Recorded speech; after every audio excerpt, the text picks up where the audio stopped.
Okay, so Trump showed up to the G7, walked in the room, and announced that he was the boss. Loudly. Then he spent 2 days talking about himself and a UFC cage fight that he threw on the White House lawn for his birthday. That was his summit. Right, Dave. Meanwhile, Prime Minister Carney quietly walked out with an order for Italian M346 fighter jets, a $100 million critical minerals deal, German and Norwegian submarine cooperation, and he had 7 separate conversations with Trump. 7. Each one ending with Trump literally saying, "That's good. I like that." Oh, and Carney had already seen the preliminary Iran deal framework before most of the world leaders even knew it existed. He called it a game changer on CNN, while Trump was still posing for photographs. One leader came to the G7 to be seen. The other came to win. And those are not the same thing. Not even close. So let's set the scene here, because the optics are genuinely remarkable when you put them beside each other. You said it. Trump walks in late and immediately says, and I'm quoting a real quote here, "I'm the boss," in a room full of world leaders from the most powerful democracies on earth. Some of them smiled, some of them looked amused, one or two appeared to be genuinely working out if he was joking. And no, he wasn't joking. And then the cameras are rolling all summit, which is worth noting. Cameras kept catching him. Eyes closed, head dropping. At a summit discussion, Iran, Ukraine, nuclear weapons, and the future of the Western alliance. These are heavy topics, and he's just nodding off. Just a bit. And at one point, he was talking about the UFC cage fight he just staged on the White House lawn for his 80th birthday. At the G7, while the room was deciding how to stop wars. Yeah, look, this is not a surprise to anybody. He loves the entrance, he loves the cameras, loves the title. It's the tedious business of listening to other countries, where his enthusiasm tends to wander.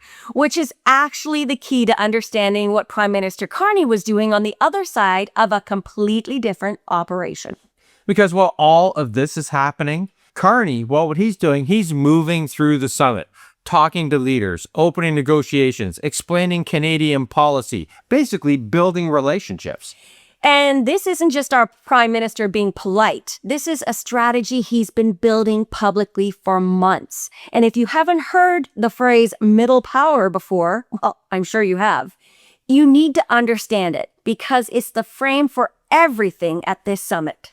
So quickly, a middle power is a country with real economic weight, real military capability, and real diplomatic influence, but not enough on its own to set the rules for everyone else. So think Canada, Australia, South Korea, most of Europe. Those are middle powers. Yeah, and for decades, the approach for countries like that was stay close to Washington, hope for a good deal, and see where it goes. But then Trump came back. Right.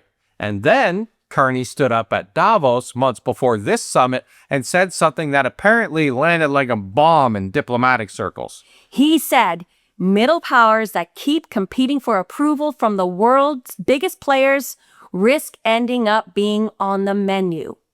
On the menu, Dave, meaning eaten. Yep. And 6 months later, diplomats across Europe and Asia were still talking about it. One European diplomat said Carney recognized that Trump's return wasn't just a policy shift. It was a rupture, a new era. Another one called him the adult in the room, which isn't nothing from a European diplomat. So the concept Carney's pushing is this. He calls it variable geometry. And it's not complicated. The idea is you don't need every country in every agreement. Canada works with Australia on critical minerals, Europe on defense, Japan on supply chains, India on energy, or South Korea on technology.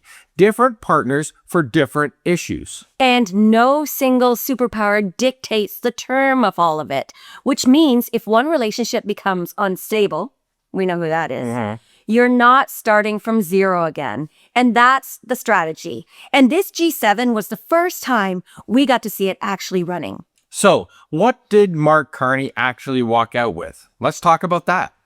Well, let's start with Italy, Dave. Canada opened negotiations for the purchase of Italian-designed M346 advanced training jets. These are serious, high-end military aircraft, not with a handshake deal, actual negotiations. And alongside that, critical minerals.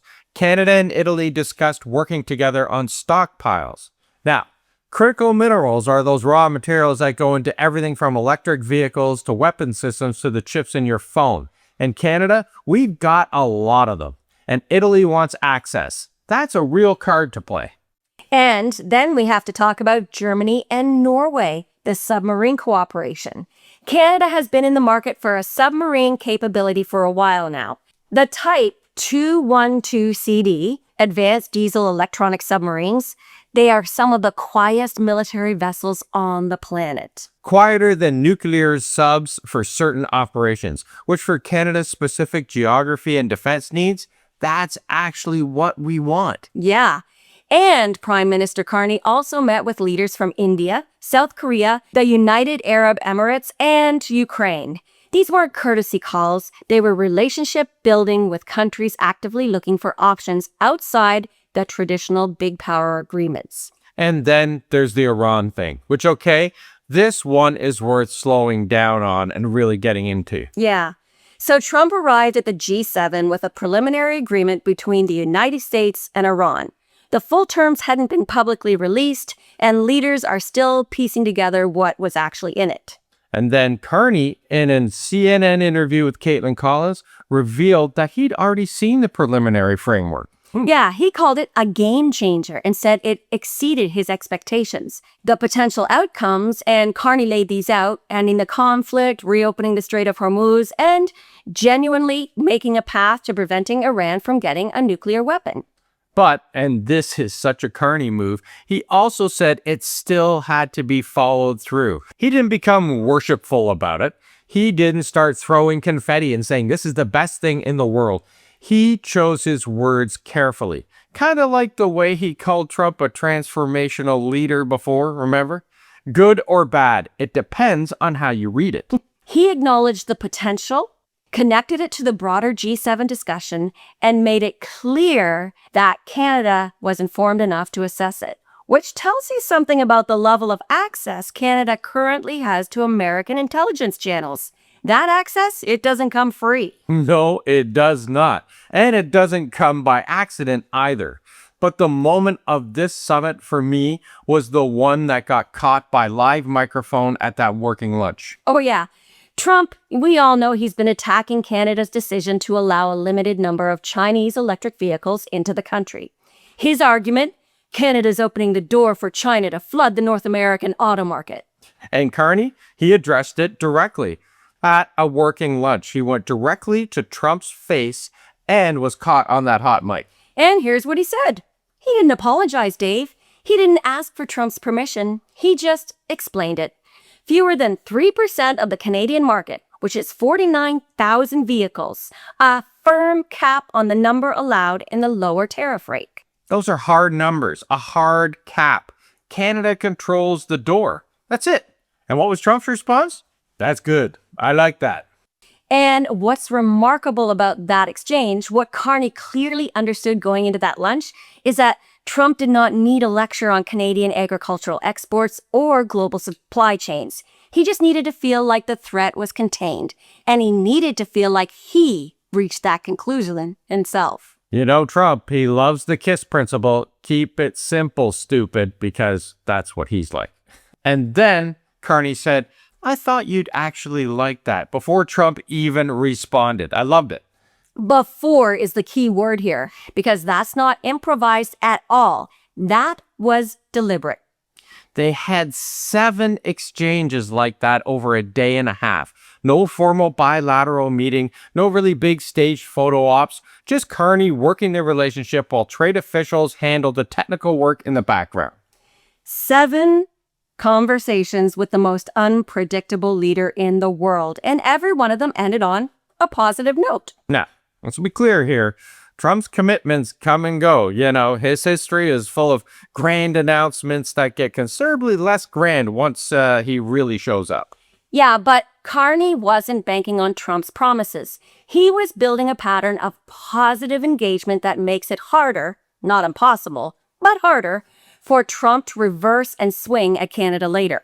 Because if you got a record of 7 productive conversations and someone asked Trump, what about Canada? He's more likely to say, Carney's good. I like that guy, which buys us time. And in the current environment, time is a valuable resource. And even Fox News had something positive to say. They showed Carney and Trump talking and said, it's good to be neighborly. Canada is simultaneously talking to Trump while actively expanding trade and diplomatic relationships outside America's orbit, supporting an American-led agreement with Iran while building defense ties with Europe. He's also pursuing defense cooperation with countries that U.S. companies once assumed they'd own almost exclusively. And none of this is as a contingency plan. It's as the primary strategy. And Prime Minister Carney has been very deliberate about saying that this is not anti-American, it's anti-dependence. Because options are what protect you when the biggest player in the room decides to be unreliable. And Trump proved it again at this summit that he can be exactly that. Yep. Grand entrance, big announcement, eyes closed at the table, UFC on the agenda. The Trump show, Dave, it never really ends. That's exhausting. So here's our question. Does Prime Minister Carney's middle power strategy hold long enough to actually shift Canada's position in the global order? Or does Trump destabilize it before the foundation even sets? That's 2 very different outcomes in the next 12 months. So drop your thoughts below and make your case. Don't worry, we read all of the comments. And if you think Canada pulled off something real at this G7, hit the like button, hit the hype button, and share this because it helps more people find us. And check out the pinned comment for all the fun stuff, and we'll see you tomorrow, everyone. Thanks for watching, everybody. Ciao for now.